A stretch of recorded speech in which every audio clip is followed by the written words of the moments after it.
नमस्कार दोस्तों, हमारी आज की कहानी का नाम है क्रोध। कामिनी दीदी, मानना पड़ेगा, आप 3 दिन रसोई में काम क्या नहीं करती। आपके घर पर तो कोई असर ही नहीं पड़ता। आपका बेटा रमन ही सारी रसोई संभाल लेता है। बड़ा ही आज्ञाकारी बेटा है। मेरा बेटा तो है ही लाखों में एक, जानता है अपने माँ के दूध का कर्ज कैसे उतारना है। कामिनी ने घर आई अपनी भाभी सपना से कहा, रमन आज के ज़माने का लड़का है, पुरानी दकियानूसी बातों में विश्वास नहीं रखता, इसीलिए अपनी माँ को रसोई में मदद कराना उसके लिए कोई बहुत बड़ा मुद्दा नहीं है। रमन अपनी माँ का आज्ञाकारी बेटा है। बचपन से ही उसने अपनी माँ को हर काम में मदद कराई है और उसका यह व्यवहार कामिनी की छाती गर्व से चौड़ी कर देता है। समय बीतता गया और थोड़े दिनों बाद रमन की शादी दिव्या से हो गई।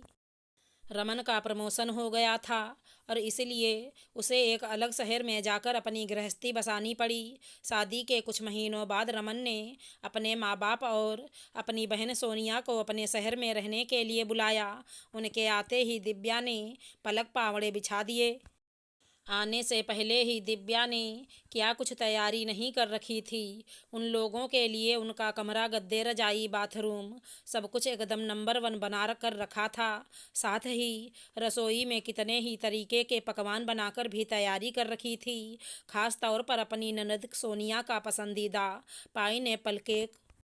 और जिस दिन ससुराल वाले आए थे उस दिन तो दिव्या ने अपने पूरे घर को ही सजा रखा था। ऐसी खातिरदारी देखकर कामिनी खुशी से फूली नहीं समा रही थी। छुट्टियों के दिन थे, इसलिए रमन के पास वक्त था और 5 दिन अपने घर वालों को खूब अच्छे से घुमाया। 5 दिन में उस शहर का जितना चप्पा चप्पा उन्हें घुमा सकता था उतने अच्छे से भ्रमण करवाया। वहीं दिव्या ने एक भी दिन अपनी सास को रसोई का एक भी काम नहीं करने दिया। उनके कहने से पहले ही दिव्या उनके लिए आगे से आगे तैयारी करके रख देती थी। अगले दिन सोमवार था। दिव्या रोज की तरह अपने दैनिक कार्य में लगी हुई थी कि अचानक कड़ाही का काम करते करते गर्म तेल उसकी हथेलियों और पेट के हिस्से पर आ गिरा, और गिरा भी इतना तेज कि उसी समय पीछे की पूरी हथेली फफोलों से भर गई। साथ ही पेट का भी एक हिस्सा थोड़ा ज़्यादा जल गया। दिव्या की चीख पुकार सुनकर सभी घरवाले रसोई की तरफ भागे। हाथ और पेट इतना जल चुका था कि अगले 15 दिनों तक तो दिव्या घर का कोई भी काम करने में सक्षम नहीं थी। तुरंत उसे अस्पताल ले जाया गया।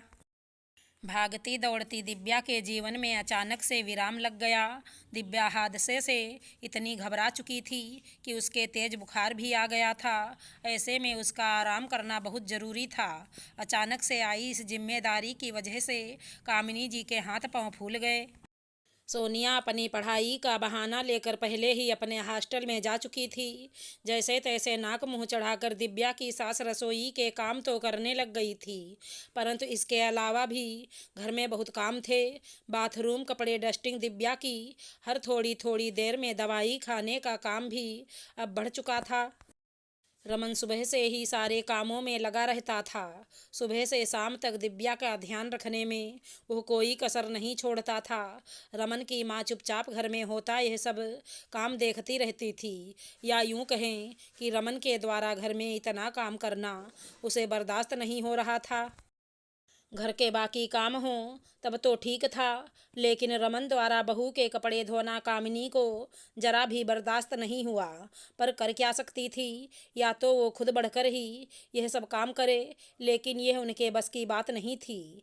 यह जानते हुए कि दिव्या खुद यह सब काम करने में सक्षम नहीं है, फिर भी उन्हें अब दिव्या पर ही गुस्सा आने लगा। एक दिन दिव्या की तबीयत पूछने के लिए कामिनी की सपना भाभी का फ़ोन आया। शुरुआती बातचीत के बाद कामिनी ने मन की भड़ास निकालनी शुरू कर दी। क्या बताऊं भाभी, 15 दिन हो गए बहू की सेवा करते करते। हमारी सेवा तो उसने 4 दिन ही करी होगी।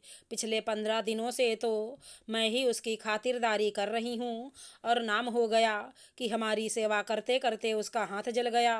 तो क्या अकेली आप ही सारा काम संभालती हैं दीदी? सपना ने पूछा। कहाँ, मेरी अब ऐसी उम्र कहाँ कि सारा काम संभाल सकूं। वह तो मेरा बेटा है जो मेरी बहू की सेवा में लगा रहता है। बेचारा क्या कुछ नहीं करता उसके लिए, गुलाम बना हुआ है उसका। मानोगी नहीं भाभी तुम, उसके नहाने और कपड़े धोने का काम भी रमन ने ही संभाल रखा है। मेरे बेटे की नसीब की तो क्या बात कहूँ। बेचारे के जीवन में लाचारी लिखी थी, वो उसे सहनी पड़ रही है। क्या दिन आ गए भाभी, हमारे कुछ हो जाता था तो हमारा पति एक चम्मच भी उठाकर नहीं रखता था, और यहाँ देखो ऐसी भी क्या जली है। जब घर में करने वाले इतने लोग दिख जाएं तो अपने आप ही शरीर अधर तारा तीन तारा बन जाता है। बात कर कामिनी ने फ़ोन रख दिया। फ़ोन रखकर पलटी तो देखा सामने बेटा रमन खड़ा था। माँ, आपने अभी ये सब क्या कहा सपना मामी से? रमन के बोलते ही उसके पिताजी बीच में बोल पड़े। क्या कहा? जो हकीकत वहीं कहा। लाचार बनाकर रख दिया है बहू ने तो तुझे। 15 दिन होने को आए, हो गई बहुत सेवा। आखिर कब तक इस तरीके से लाचारी भरा जीवन जीता रहेगा? मर्द है, मर्द के काम किया कर। इतनी ही सेवा करना ठीक है। अपने काम वो खुद ही कर लिया करेगी, और पाँव में थोड़ी ना लगी है तो चल फिर नहीं सकती, और फिर घर के छोटे मोटे काम तो निपटा ही सकती है। आप दोनों ऐसा सोच भी कैसे सकते हो? आखिर अपनी बीबी की सेवा करने में कैसी लाचारी। माँ, आश्चर्य होता है मुझे यह सोचकर कि ये वही माँ हैं जो महीने के 3 दिन मुझसे रसोई के सारे काम करा लेती थी, और आज अपनी बीबी की थोड़ी सी सेवा करने में उन्हें लाचारी महसूस हो रही है। तब तो आप सबको बड़े गर्व से कहती थी कि मैं आपके दूध का कर्ज उतार रहा हूँ, और पत्नी की सेवा करके क्या मैं एक पति का फर्ज नहीं निभा रहा हूँ। सोनिया तो दिव्या का हाथ जला उस दिन से ही हॉस्टल के लिए रवाना हो गई, जबकि उसके कॉलेज में पढ़ाई तक चालू नहीं हुई थी। जिस भाभी ने उसकी पसंद के खाने पीने घुमाने सभी तरीके की जिम्मेदारी इतने दिल से निभाई, उसकी सेवा वो एक दिन भी नहीं कर पाई। और क्या कह रही थी आप मामी से? दिव्या आपसे सेवा करा रही है? अगर रसोई में 2 समय का खाना बनाना सेवा करवाना है तो माँ, नहीं चाहिए मुझे आपकी ऐसी सेवा।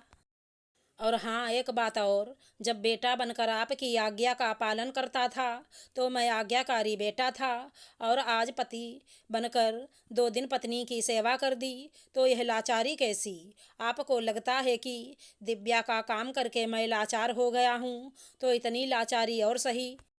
खाना भी मैं ही बना लिया करूँगा। मेरी पत्नी को संभालने के लिए मैं ही काफ़ी हूँ। कामिनी को अपने बेटे से ऐसे बोल की उम्मीद नहीं थी। जिस बेटे को लेकर वो फूली नहीं समाती थी, आज उस बेटे के मुँह से ऐसे कड़वे शब्द सुनकर उसे अपने ऊपर पछतावा हो रहा था।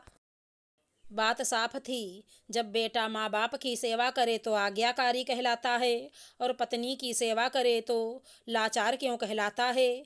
आशा करती हूँ हमारी कहानी अच्छी लगी होगी। धन्यवाद दोस्तों।